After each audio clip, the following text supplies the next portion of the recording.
You must absolutely have the illusion of independence and self-determination. And we have a problem then. We have a problem that to really, really be independent, to really be an individual, which in psychological terms is called individuation, that's difficult for most people. It's kind of tough. Requires work. Requires, you know, to think and act in moral ways, and oh, that's just too much trouble. I wish there was a halfway, you know, stage. So the media goes, well, there is. We'll sell you the fashion of independence. You can buy into this. You can be a goth, a punk, you know, you can be straight, you can be gay, you can be macho. We'll sell you all sorts of images to decorate your inauthentic life. And that will pacify you, because there is a voice that's kind of screaming inside of you that you're not living an authentic life. We know that. We know that's a tough voice to live with. But you also can't really do anything about it because, you know, you're lazy and you're weak. And you realize what you would have to sacrifice or lose if you really took the true moral way.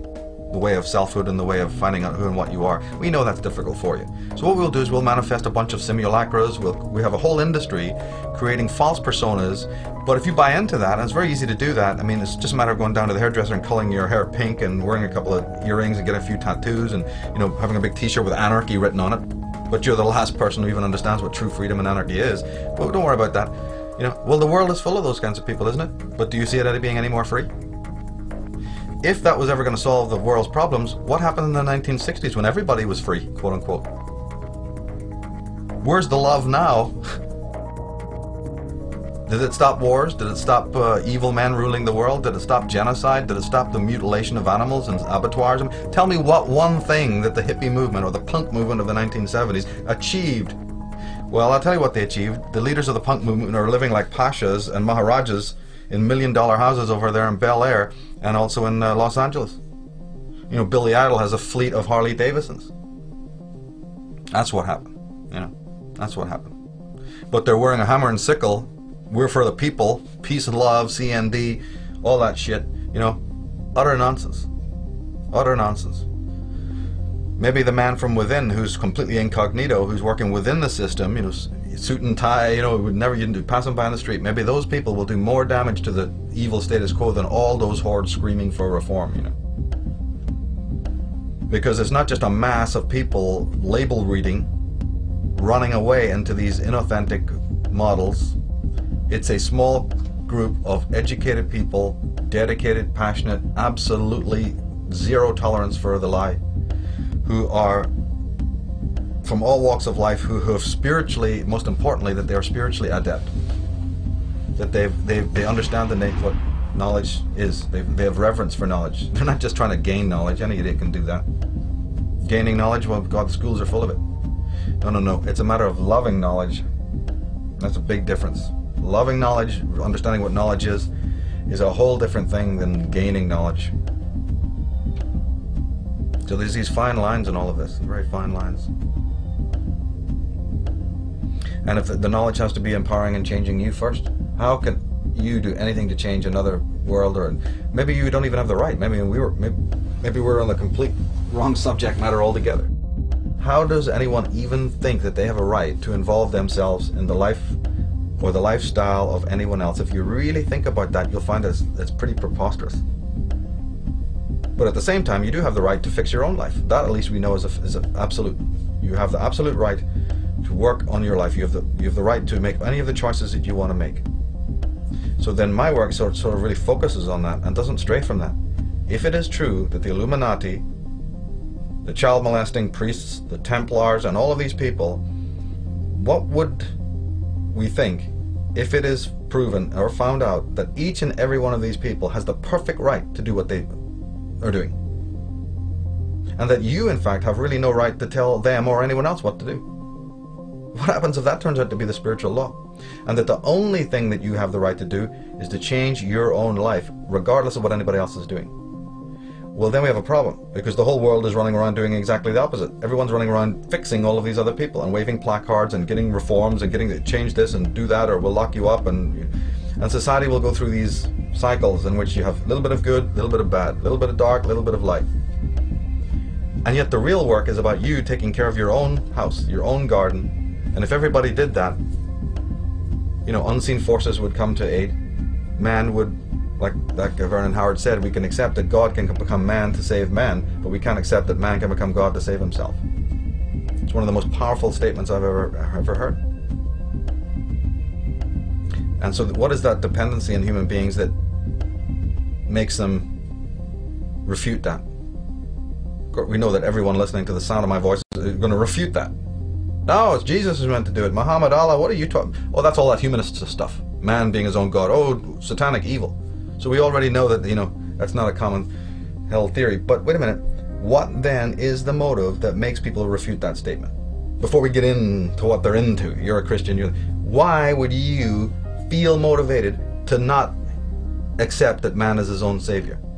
I'm very interested in that. I'm very interested in as to why you, not the cult, not the clan, not your guru, why you would, have a problem with that. What's in your psychology that has made you in the 20 years of your life, or the 25 years of life, or the 40 years of your life, not have enough brain cells to realize, my God, that's the bottom line. Because in my opinion, if you don't accept that, you are an unsane person. You're not insane, you're unsane. You're toxic, and you need to be quarantined or something. That's really the long and short of it, in my opinion. Then I want to get the crucifix out. As soon as I hear that somebody is, thinking that another authority, another person, has the rights over their mental and emotional and attitudinal and psychic life, I'm worried about that person, because I know that person has got some very serious psychological and existential problems right off the bat. Right off the bat. Then that person is going to be, a herd, part of some herd, or will be a controller of a herd, or will be manipulated by the herd, or whatever you want to call it. But that person is not going to end ever. You're never going to find that person, in doing good in the world, real necessary good at all. It's just a contradiction in terms. It's impossible. They may be sold the illusion or the delusion that they're doing wonderful work, because they give to Live Aid or the next stupid charity that pops up out of the woodwork. They were there. Great, you were there, yeah. Well, we had Live Aid, didn't we? When was that? 1982 or something? Did the world get any better? No, all that happened is Bono and Geldof got on their best clothes one day and walked off down there to Buckingham Palace, got on their bony knees and said, thank you, Mom, for their little award. Okay, that's what happened. And their kids will go to good schools, and they will have, $1 million hotels, and they'll have the best time of it, because they're sellouts.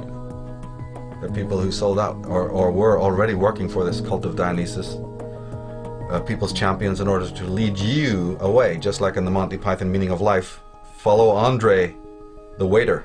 He's got something to show you, so you go up down some streets, over here, up some alleyways, come on, through a bunch of parks, take you on a 15-minute tour nearly there now, to show you something. See that? It leaves you up in an empty field. Much of a philosophy, I know. Fuck you. And then gets angry with you. Fuck off. You don't think it's very much. Don't come following me. Yeah. So keep on following Andre. That's what every guru, every priest, every politician is telling you. It's all tomorrow. Every scientist, you're going to have it tomorrow. You're going to have it tomorrow. You can't have it today, because we don't live in the now. We live in tomorrow's world. Tomorrow doesn't even their own science proves tomorrow doesn't exist, but they're going to tell you it all exists in tomorrow. So the fundamental line is, discover that there's a hidden hand, mind controlling the world, operating to keep you down. Understand that you are a participant in that, because you are allowing those hooks into your flesh. I've said it many times, and I said it recently, said it last year. You must distinguish the difference between saying, have I been sold a lie?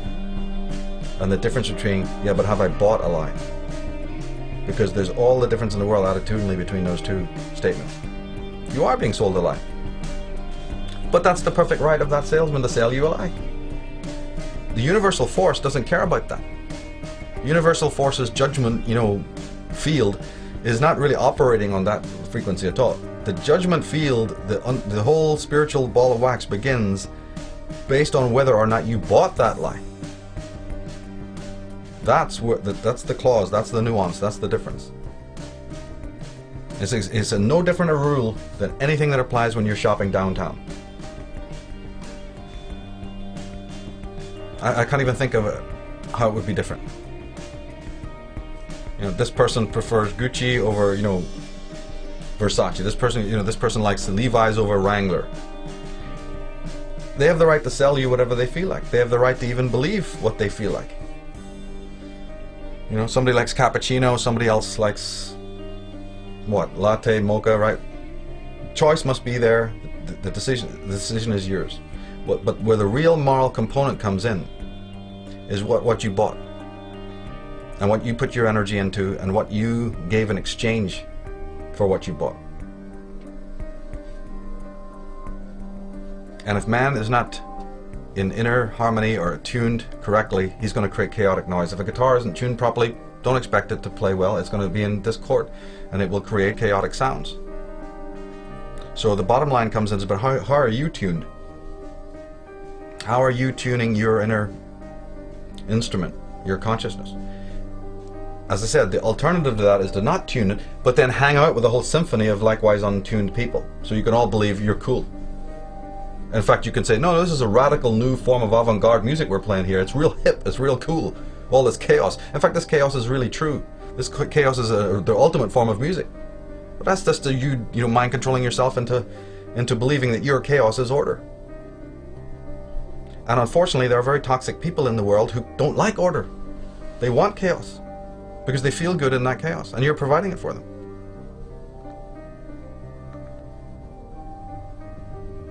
No human being who is in their center can be hypnotized. That's what needs to be remembered. No human being who is in their center, who is being guided, who is close to their intuition, who's a sharp, critical apparatus, who's got a sharp sense of judgment, can ever be manipulated. Not for any permanent or lasting length of time. You know, they can be diluted temporarily perhaps, but you know, it's like a muscle you have to keep on working on, a muscle you have to keep on sharpening, like anything. And I really believe that a lot of the obstacles and challenges and you know, tragedies that are occurring in the world, that's what it's for. This is the grinder. This is the thing that's sharpening the blades of intelligent people. You know, you have to have friction. I'm sorry, it just happens. You can't sharpen an axe or a beautiful blade without that grinder, without that sharpening apparatus and the friction that's caused in the mechanics of that. So it's the same way with sharpening consciousness. You must have this whetstone of the world in order to sharpen your mind and sharpen your consciousness, so that you come to see, you know, some of the meaning in all of this.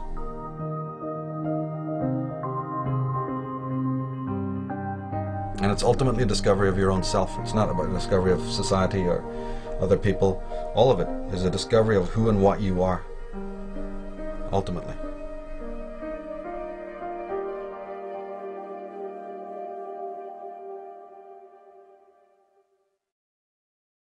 So we come back to this comment or this quote at the back of Jim Keith's Mass Control. The first sentence was, "Here stands the new man." And this ties into my work on 2012. You know, and looking at just one other theory that might explain, because the generally held consensus is, you know, that 2012 will signal the end of the world. Obviously that's not going to happen, but it's not the end of the world, it's the end of man's world. It's the end of one cycle of experience.